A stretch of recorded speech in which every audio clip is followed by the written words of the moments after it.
Welcome to Slap Grapple. Hello, everyone, and welcome to the second episode of Slap Grapple Pop, featuring your favorite, the number one, Crestastarr. Welcome back, and I want to say thank you to everyone who watched episode 1. It went off without a hitch, so I want to get into this one with your suggestions, with more photos, more news, so let's go ahead and get into our news portion of the show. Starting with a news story that bled over from last week into this week, WWE released a bunch of wrestlers. This was a requested story, so I'm going to read from a script, so don't yell at me. They released Authors of Pain, Akam and Razor, Paul Ellering, Cedric Alexander, Sonya Deville, Blair Davenport, Isla Dawn, Giovanna Vinci, The Good Brothers, Carl Anderson and Luke Gallows, and Elektra Lopez. Personally speaking, it sucks whenever a wrestler is let go from a company, and I don't want to speculate on what they want to do or plan to do next, but I will say I would love to see Cedric Alexander join the Hurt Syndicate. Don't know if that's going to happen, but those are the people who were released from WWE.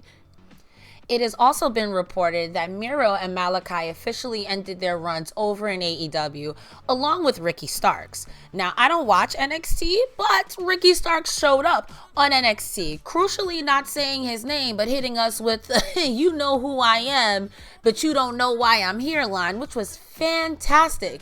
I wonder if they're changing Ricky Starks' name. It'd be nice for Ricky Starks to keep his name, but we'll see how that goes. Also, TNA let go of Josh Matthews and Christy Hemme, who both had roles backstage. Before I get into my weekly wrestling review, I want to give a special shout out to who I think is the fashion girly of the week, and that's going to be Mariah May in this top.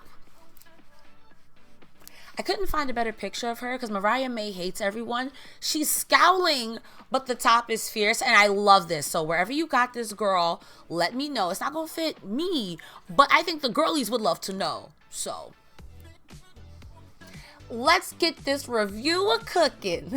Starting off with Monday Night Raw, the show opens up with Jay ending up calling out Gunther to face him at the Royal Rumble. Jay is balls deep in his yeet, and Gunther says enough. Beats this man up from the announce table to the ring, heads back up the ramp. Jey Uso grabs the mic and says, I choose you, Gunther. I'm sick of you. I choose you, and that's who we're going to have at WrestleMania. We had a match also with Raquel and Liv Morgan versus Io Sky and Dakota Kai, and I want to give this match a special shout out because Io Sky was clearly the star of this match. She showed out, she did so much, and Dakota Kai and Io Sky, say that 5 times fast, ends up picking up the win.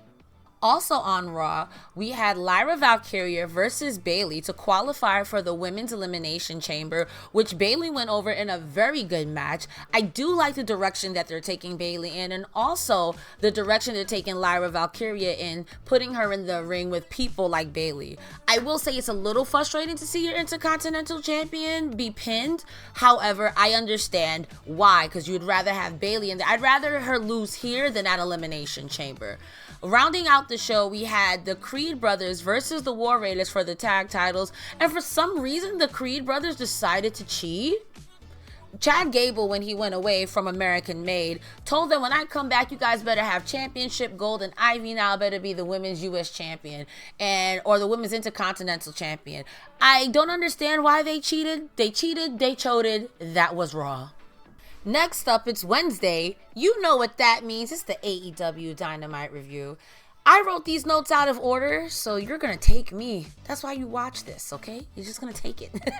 So, Samoa Joe, Hook, and Katsuyori Shibata, I hope I said your name right, make this group called the Ops. I guess. I mean, I'd rather it be called the Opportunists because the Ops could be my opponents. The opportunists, someone who's against me. I think calling it the Ops, you guys aren't the Ops. I would say you're the opportunists. You hurt people, Hurt Syndicate. Shout outs to them. They were also on the show tonight. But the name being the Ops, it is what it is. We also had a moment where Willow's about to get interviewed by Renee, and she's attacked by Marina for camera time. Now, Marina's upset along with Moxie because before that, Jay White and Cope lock Marina in a room, use the wire cutters on the briefcase, on the handcuffs, I should say, to get the briefcase with the AEW World title up out of her hands after they knocked out Jon Moxley, who's already pissed. So they both guard the TV time.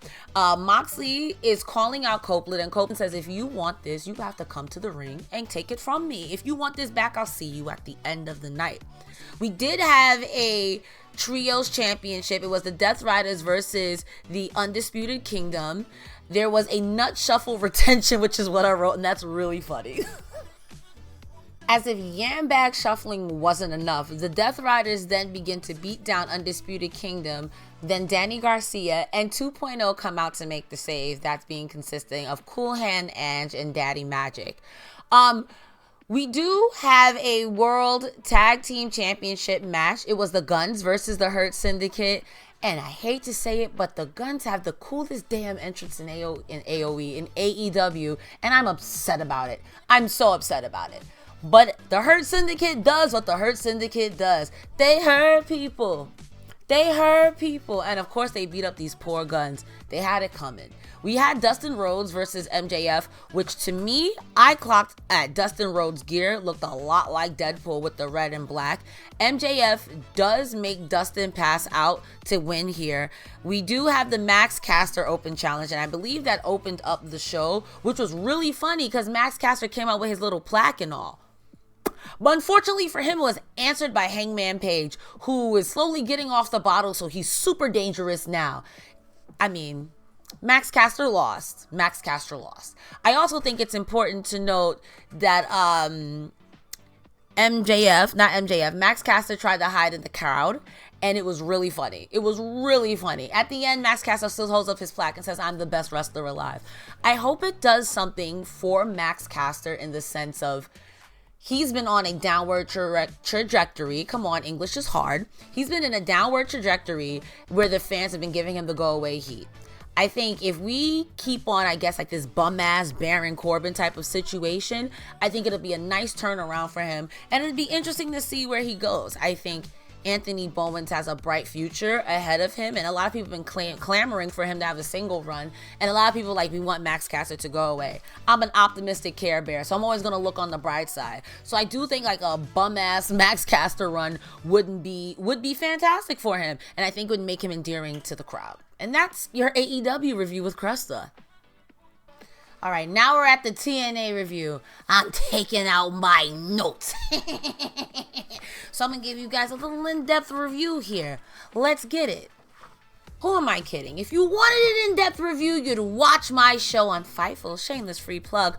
Over on Thursdays, me and myself and Joe Pearl, I'm giving you the highlights. Hear it. It starts off with Joe Hendry versus Jake Something. And that match, for me, as someone who likes meaty matches, Jake Something versus Joe Hendry was fantastic. Joe Hendry does pick up the win here with a standing ovation, and I'm thoroughly enthralled with Joe Hendry's run from. I was one of the original believers. I also hear what people are saying about Joe Hendry needing someone serious, like a blood match or something like that. I don't care. I don't need that. I like Joe Hendry the way he is, and I think he's fantastic.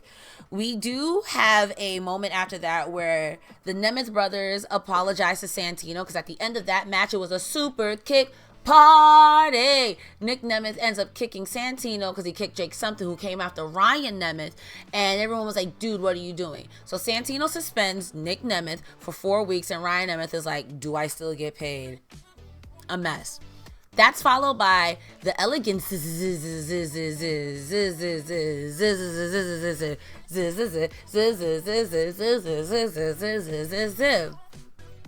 If you know, you know. So we get the Elegances versus the King Bees, Danny B and Charity King. So the Elegances are Ash and Heather by Elegance, and the King Bees are Danny B and Charity King. So what was supposed to be, I guess, your enhancement match for the Elegances, the King Bees really showed out. They were really stiff, and these are the type of women I would love to see in the tag division. The Elegances do win, and we hypothesize, surmise that we're leading towards Elegances over Spitfire in the tag division. So you're gonna have the Elegances take the tag titles off of Spitfire. I'm losing my words here. We have Leon Slater with the Hardys. Everyone loves each other. We love that. Ali shows his new cabinet, which is the great hands, no longer the good hands, which is Jason Hodge. And you got this. Don't cheat, don't cheat, don't cheat. She's cheating. Which is Jason Hodge and John Skyler, also with Tasha Steelz. So they're like, yo, Ali is like, yo, I should be the number one contender. Say I. Only his cabinet says I. Out comes Tommy Dreamer. He's like, let me guess, you want to be the number one contender? And Tommy Dreamer says, no, girl. Mike Santana might. And Mike Santana's like, who, me? Couldn't be. So, Ali versus Mike Santana, let it happen. Ali was not jazzed about that. Also on TNA, Cora Jade showed up from NXT. She took on Xia Brookside, and I want to say a fun match, but Cora Jade's wrestling style is apathy, and everything is beneath her. She's so bored, and I feel like there's a way to do it. It just doesn't connect with me. So I personally found this match to be okay. It's her gimmick. I mean, I've seen her hardcore stuff, so I know the girl has it in her. But this match was whatever. We also had Masha Slamovich take on Savannah Evans. Savannah Evans challenge for the TNA Knockouts World title. This was a stiff match, and it is very rare that you see Masha Slamovich get manhandled, if you will. Woman handled, even better. And Savannah Evans, since she's come back, is not pulling any punches. This match was a meaty, stiff match. We eventually do win with a snowplow. Did she win with the snowplow? I'm sorry, she won with the Requiem on Savannah Evans. So that is a feather in Savannah Evans' cap, and also Masha put on a really good show with someone larger than her. We end out the show with Josh Alexander versus Eric Young for Josh Alexander's final match in TNA. And what a ride it's been. I've been watching TNA now for 3-4 years, and it's been so much fun seeing Josh Alexander being cheered as the heart and soul, to being booed, to now having his final match in this company. It was a really stiff match, two Canadians really giving each other the Canadian business. We end up getting Eric Young taking the win, which makes sense. One person is staying, the other person is going. Northern Armory and Eric Young style stand tall after Eric Young hits a pile driver on Josh Alexander after cheating. So that's your TNA review in a nutshell. Like I said, if you want something more in depth with every little, no meat left on the bones, go ahead and check out my Fightful show over on my TNA show over on Fightful every Thursday. Myself and Joel Pearl at the end of TNA, and you can see TNA wherever you get your TNA Fightful. Not Fightful, you get your TNA on TNA Plus or Access or wherever you have it. Watch TNA, it's fantastic. Let's move on. Friday Night SmackDown was also on Valentine's Day. Can't you tell? I'm all dressed up for Valentine's Day. But I didn't watch SmackDown. I was on a date with your dad, so there's no SmackDown review.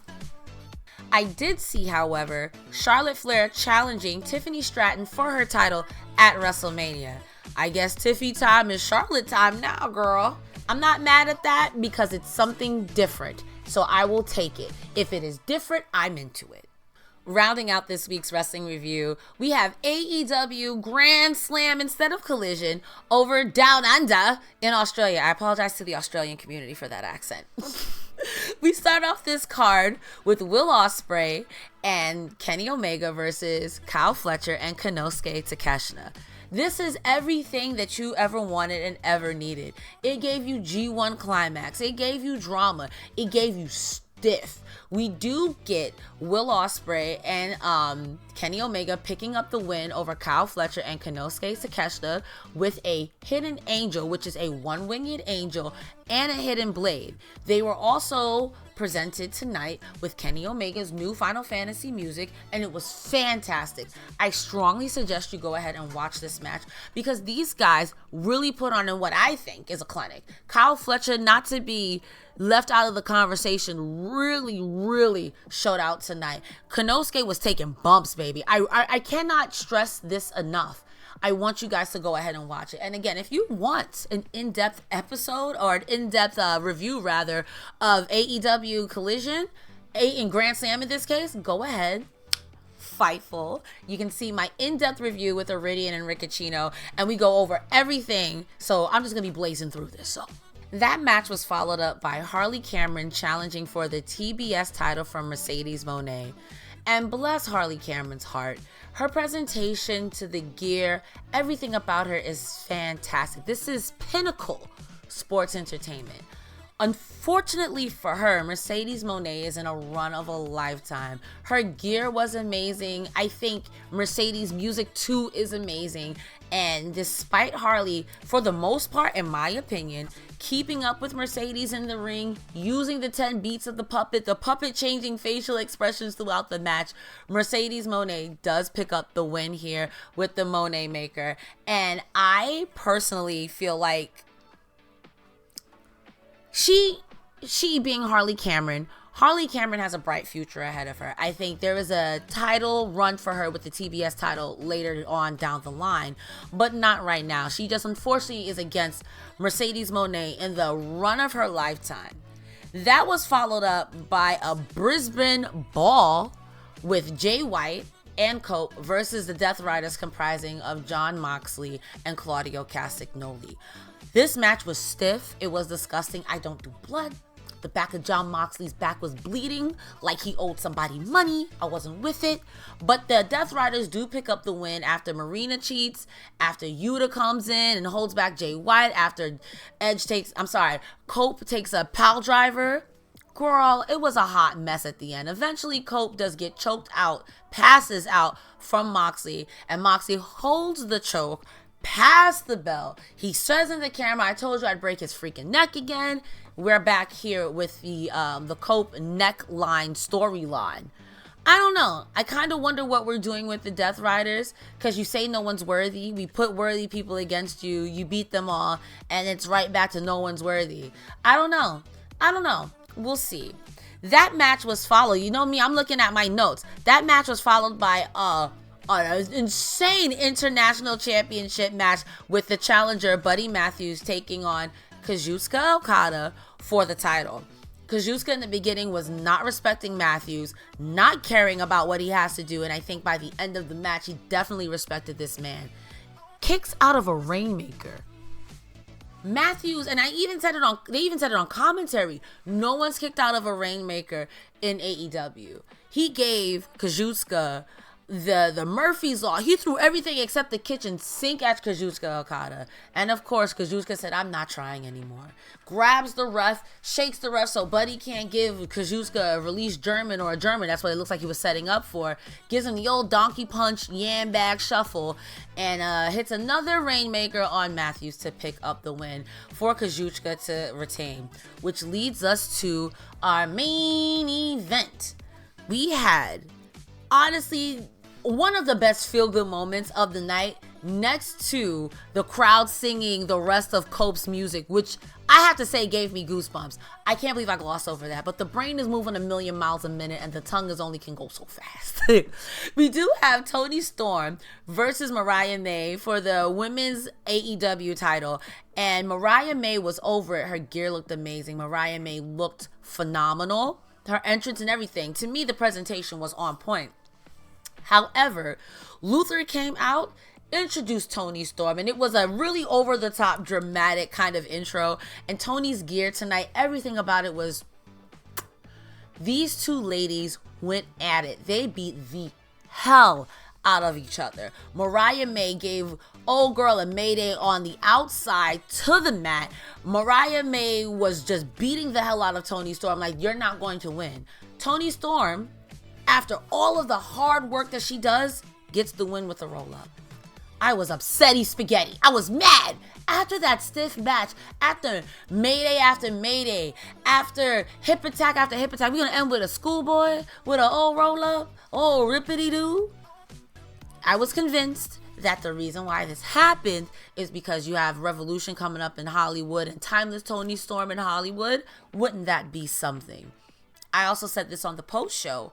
I think that in order for this, in my mind, to make sense, and this is just my 2 cents that don't make a dollar, we need to have like a cage match. I know me asking for a cage match is insane. We need to have like a cage match or some sort of plunder match, some sort of upping the ante, because at this point, if I'm Mariah May, I want to beat it into you. I'm not dealing with this with you. That's ridiculous. So I don't know what we do with that. And that was AEW Grand Slam Collision. No surprise again. Overall this week, I was sports entertained. I find that wrestling is still in a really good period, and I want you guys to go ahead and watch wrestling. Was there anything I left out? Anything that you want to bring to my attention? Go ahead and drop it down in the comments.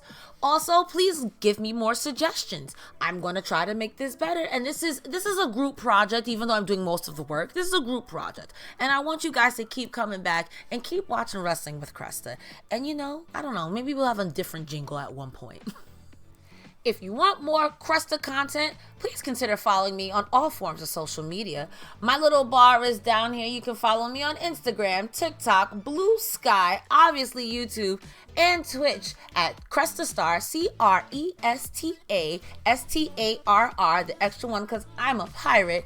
Anywhere you can type Crestastarr, you can hang out with me online. I try to drop these podcasts every Sunday, and you can find me over on Fightful every Thursday. Myself and Joe Pearl, we go over everything TNA Impact related, and every Saturday myself, Rick and Iridian, go over all things AEW Collision. Sometimes I even pop up on Grapsody. So don't forget to like, comment, and subscribe. Thank you all. You could have been anywhere on the internet, even the hub, but you were here with me, and that means a lot. So heart, stars, and horseshoes, and may all your hits be crits. See you in the next one. Bye.